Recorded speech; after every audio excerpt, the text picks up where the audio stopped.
Saat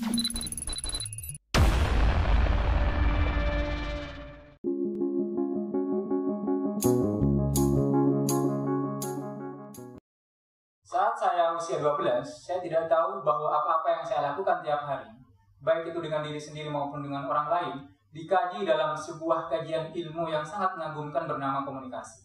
Dengan berbagai teori yang tidak mudah, tapi itu bukan sesuatu yang tidak mungkin untuk dipahami. Kemudian saya baru benar-benar memahami komunikasi secara sistematis ketika pada suatu hari di tahun 2010, saya ketemu dengan buku Theories of Human Communication punyanya Little John dan Ken Avos. Bahkan ketika misalnya saya ketemu dengan definisi komunikasi yang diajukan oleh Laswell, who says what in which channel to whom with what effect, saya benar-benar paham dan mengetahui posisi manusia sebagai pelaku utama komunikasi. Oleh sebab itu, pada kesempatan kali ini, saya akan memberikan pengantar sedikit saja tentang bagaimana memahami manusia sebagai pelaku utama komunikasi. Di satu sisi, manusia melakukan sesuatu atau bergerak, melakukan ekspansi gerakan itu karena didorong oleh keinginan-keinginan terpendam dalam dirinya. Dan oleh sebab itu dalam konteks ini, dalam konteks yang pertama ini, manusia disebut sebagai homo volens. Karena dia melakukan sesuatu didorong oleh keinginan-keinginan terpendam dalam dirinya. Sementara di sisi yang lain, sebenarnya manusia ini tidak bisa melakukan apa-apa tanpa kendali lingkungan. Atau dalam bahasa yang lain, manusia dikendalikan oleh lingkungan sepenuhnya. Sehingga manusia disebut sebagai homo mechanicus. Dia tidak bisa ngapa-ngapain tanpa stimulus, tanpa kendali, tanpa kontrol dari lingkungan. Sementara di sisi yang lain, manusia ini sebenarnya aktif mengolah, mengorganisasi setiap stimulus yang datang dari lingkungannya. Dia punya daya pikir. Oleh karena dia punya daya pikir, seperti apa yang disebutkan atau dibahasakan oleh Yuval Noah Harari, manusia adalah Homo sapiens. Makhluk yang memiliki daya pikir untuk mengorganisasi ide, stimulus yang datang kepada dirinya. Sementara yang terakhir, manusia ini sebenarnya memiliki hak aktif untuk kemudian mewarnai dunia ini dengan norma-norma atau nilai-nilai sosial yang terinternalisasi ke dalam dirinya. Dan oleh sebab itu, menurut Huizinga, atau kalau misalnya kita meminjam bahasa Huizinga, manusia adalah homo ludens. Manusia adalah makhluk yang menjadikan dunia sebagai bahan permainan.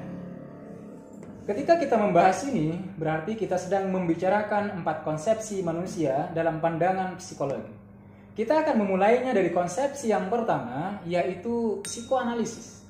Dalam pandangan psikoanalisis, aliran ini, saya harus memberikan catatan bahwa aliran ini mula-mula atau pertama kali didirikan oleh Sigmund Freud. Nah, aliran ini sebenarnya fokus pada struktur jiwa manusia. Oleh sebab itu, dalam pandangan Freud, bahwa perilaku manusia, perilaku kita, ini sebagai contoh misalnya ketika kita pergi ke gunung, atau mencari kebahagiaan pergi ke bioskop, atau mencari kebahagiaan dengan cara memancing ikan di sebuah kolam misalnya, pada dasarnya itu adalah hasil interaksi dari 3 subsistem. Apa 3 subsistem itu? Yaitu ID, kemudian ego, dan superego. ID ini adalah bagian kepribadian dari manusia yang menjadi sumber dari dorongan biologis. Atau dalam bahasa agamawan adalah hawa nafsu, pusat insting. Dalam kepribadian kita, dalam diri manusia, ada 2 insting dominan. Satu insting, atau satu bisa disebut sebagai libido, kemudian yang kedua disebut sebagai thanatos. Libido ini adalah insting konstruktif yang menyediakan sumber energi bagi berjalannya kegiatan-kegiatan manusia yang bersifat konstruktif. Sementara thanatos ini biasanya atau lebih cenderung pada insting destruktif dan agresif. Kalau yang pertama, insting libido itu disebut sebagai insting kehidupan atau eros karena dalam pandangan Freud bahwa hal ini tidak hanya berkaitan dengan seksualitas tapi juga berkaitan dengan segala hal yang dapat mendatangkan kenikmatan. Maka kalau yang kedua, yang thanatos ini adalah insting destruktif. Karena kalau misalnya kita ibarat kehidupan ini, kehidupan manusia, kita ibaratkan teori huruf U terbalik, mula-mula manusia lahir sebagai seorang bayi. Kemudian belajar merangkak, belajar berlari, kemudian mencapai kesuksesan di sebuah titik sangat tinggi kalau misalnya kita analogikan sebagai teori U terbalik, maka separuhnya kita akan mengalami sesuatu yang bersifat destruktif. kita akan mengalami penuaan, kulit-kulit tubuh kita, muka kita mulai mengalami keriputan atau keriput, hingga kemudian kita mengalami sesuatu yang kita sebut sebagai kematian. ID yang kita bicarakan ini bergerak berdasarkan prinsip kesenangan. Artinya manusia itu memiliki kecenderungan untuk segera memenuhi kebutuhan atau kesenangannya. Pergi ke bioskop misalnya, atau mengunggah aktivitas di story Instagram, story WA, itu atas dasar untuk memenuhi kebutuhan atau keinginan atau kesenangannya. Kita tidak bisa menafikan bahwa ketika kita misalnya mengupload, mengunggah kegiatan di Instagram story atau di WhatsApp story, kita mengalami kesenangan tertentu, dan itu yang kita kejar. Dan itu menurut dalam konsep psikoanalisis itu apa adanya, itu yang disampaikan oleh Freud. Oleh sebab itu, ID bisa juga disebut sebagai tabiat hewani. Artinya dalam diri kita itu sebenarnya ada sifat-sifat hewani, sifat-sifat binatangisme. Ini yang pertama. Yang kemudian adalah ego. Ego ini bisa menjadi jembatan antara ID, tabiat hewani, dengan realitas. Ego ini yang kemudian bisa menyelamatkan manusia dari keterpurukan. Keterpurukan artinya bahwa kalau suatu waktu kita didesak oleh keinginan sifat hewani pada diri kita, maka ego akan melarangnya. Ego akan menahannya karena dia menjadi media atau mediator antara ID, tabiat hewani, dengan realitas. Sehingga kalau misalnya ego menahan tabiat hewani kita, maka kita akan hidup sebagai manusia normal. Manusia yang tentu saja tidak mementingkan tabiat hewani kita, tidak membunuh misalnya, tidak memerkosa di jalan, dan sebagainya. Itu karena kita punya ego. Dari 3 suri sistem yang kita bicarakan dari aliran psikoanalisis ini adalah superego. Superego adalah polisi kepribadian atau yang ideal dalam pribadi kita. Superego ini adalah nilai-nilai moral, nilai-nilai sosial kemasyarakatan yang sudah terinternalisasi ke dalam diri kita. Ego ini berada di tengah antara tuntutan ID dan superego. Sebenarnya ego ini bisa menyerah pada ID, pada tuntutan ID, tetapi pada akhirnya akan dihukum oleh superego. Bagaimana contohnya? Sebagai sebuah contoh, kalau si A melakukan pencurian, dia tidak masalah. Jika dia melakukan pencurian, maka berarti egonya menyerah pada ID. Tetapi kalau misalnya itu terjadi, maka superego akan menghukumnya. Masyarakat, teman-temannya akan mencaci maki dia, tidak akan menyukai dia. Dia akan dihukum secara sosial dari lingkungan masyarakatnya. Bahkan mungkin dia akan didiskriminasi, dialienasi, dan dia sendiri akan merasa teralienasi. Merasa terbuang dari perkumpulannya karena dihukum oleh superego. Maka oleh sebab itu, manusia atau perilaku manusia atau setiap apa yang kita lakukan dalam kehidupan sehari-hari itu selalu merupakan hasil dari 3 sistem, yaitu dorongan-dorongan biologis, yaitu ID, yang kemudian dorongan-dorongan psikis, yaitu ego, dan dorongan-dorongan atau unsur-unsur sosial, yaitu superego. Konsepsi yang kedua dari 4 konsepsi manusia dalam pandangan psikologi adalah konsepsi manusia dalam pandangan behaviorisme. Dalam pandangan ini, bahwa manusia sepenuhnya dikendalikan oleh faktor-faktor lingkungan.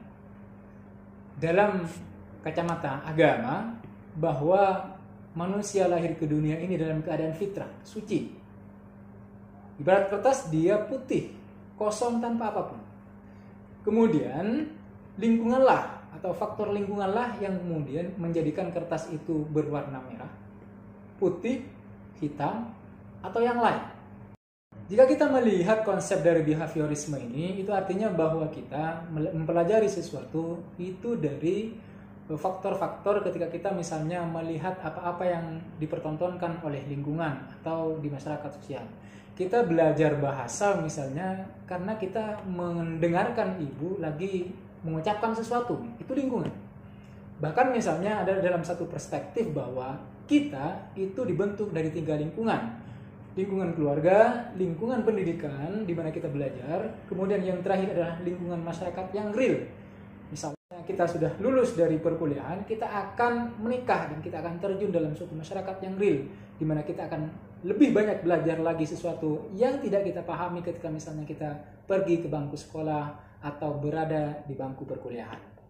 Itulah sebabnya bahwa lingkungan ini sangat, di satu sisi dalam pandangan ini, sangat memberikan kontribusi yang besar dalam membentuk pengetahuan. Pengalaman-pengalaman memberikan kita pelajaran. Ada pepatah lagi misalnya, hari ini kita terjerumus ke dalam suatu lubang, maka esok hari jangan sampai kita terjerumus ke lubang yang sama. Itu artinya faktor lingkungan memberikan pelajaran yang sangat berarti bagi pengetahuan yang kita miliki. Pada suatu hari, ketika kita pergi ke pantai, kita akan bertanya-tanya. Atau kalau misalnya Anda tidak mempunyai pertanyaan, putuskanlah untuk bertanya. Benarkah laut berwarna biru? Jangan-jangan laut tidak berwarna biru. Jangan-jangan sebenarnya warna biru pada laut itu adalah pantulan warna langit. Misalnya begitu. Artinya bahwa dari narasi ini kita bisa garis bawahi apa-apa yang sampai pada indera belum tentu sebagaimana itu adanya. Yang kuning tidak selalu emas. Itu artinya bahwa kadang-kadang indera keliru menangkap dan mempersepsikan stimulus yang datang pada kita. Sebagaimana contoh demikian. Oleh sebab itu dalam konteks ini bahwa manusia selalu menggunakan pikirannya untuk kemudian mengorganisasi, menerjemahkan setiap stimulus yang datang kepadanya. Dia punya hak aktif untuk kemudian memilih, misalnya mempersepsikan, memaknai setiap apa-apa yang ada pada lingkungan. Dia tidak seperti pandangan yang diajukan oleh kaum behaviorisme yang menyatakan bahwa manusia sepenuhnya dikendalikan oleh lingkungan. Tidak. Manusia punya daya pikir, dia berhak, dia punya hak aktif untuk kemudian memilah dan memilih, menerjemahkan, mengejawantahkan apa yang dia pahami. Dia akan memilih informasi-informasi mana yang cocok buat dirinya untuk kemudian dia kejawantahkan dalam kehidupan sehari-hari. Maka benar kalau misalnya Descartes berkata, cogito ergo sum, I think before I am. Saya berpikir maka saya ada. Itu artinya bahwa manusia penuh dengan daya pikir, penuh dengan daya imajinasi. Ketika kita membicarakan ini, berarti kita telah membicarakan konsepsi manusia ketiga dari 4 konsepsi manusia dalam pandangan psikologis, yaitu konsepsi manusia dalam pandangan psikologi kognitif. Sekarang kita sudah sampai pada pembahasan konsepsi manusia yang terakhir, yaitu konsepsi manusia dalam pandangan psikologi humanistik. Salah satu asumsi yang mendasari psikologi humanistik adalah bahwa manusia, masing-masing dari diri kita mengalami dunia sendiri-sendiri. Pengalaman saya tentang objek yang sama atau objek A itu berbeda dengan pengalaman orang lain tentang objek yang sama. Itulah misalnya dalam perspektif ilmu yang lain, perspektif teori yang lain, bahwa kadang-kadang kita melihat sesuatu yang sama itu berbeda hasilnya. Itu karena memang dalam pandangan psikologi humanistik, manusia memiliki cara sendiri-sendiri mengalami sesuatu. Oleh sebab itu, dalam pembahasan ini, sebenarnya yang dimaksud dengan psikologi humanistik bahwa manusia berguna ketika dia bertanya pada dirinya, apa hidupnya bermakna? Kalau misalnya kita mempertanyakan demikian, maka itu berarti kita didorong untuk memberikan kebermanfaatan untuk lingkungan sekitar. Kiai Haji Toto Tasmara misalnya, dia menyampaikan begini bahwa manusia yang bermanfaat adalah manusia yang menebarkan energi positif pada lingkungannya. Itu artinya ketika kita berbicara seperti ini, yang harus dilakukan manusia sebagai pelaku komunikasi bukan bertanya apa yang ia dapat dari kehidupan, tetapi bertanyalah apa yang bisa ia berikan pada kehidupan. Itu artinya sesama manusia ketika kita bisa melakukan interaksi interpersonal, melakukan interaksi sosial dalam kelompok masyarakat tertentu, tentu saja kita harus mewarnai kehidupan dunia ini dengan nilai-nilai sosial yang sudah terinternalisasi ke dalam diri kita. Artinya, walaupun misalnya sebagai sebuah contoh, dunia tidak memberikan apa-apa pada kita, tidak memberikan kontribusi yang signifikan pada diri kita atau pada pengembangan diri kita, kita harus selalu berpikir bahwa saya harus memberikan sesuatu yang bermanfaat untuk lingkungan sekitar saya. Itu saja, saya Latif Yanto, sampai jumpa di pembahasan berikutnya.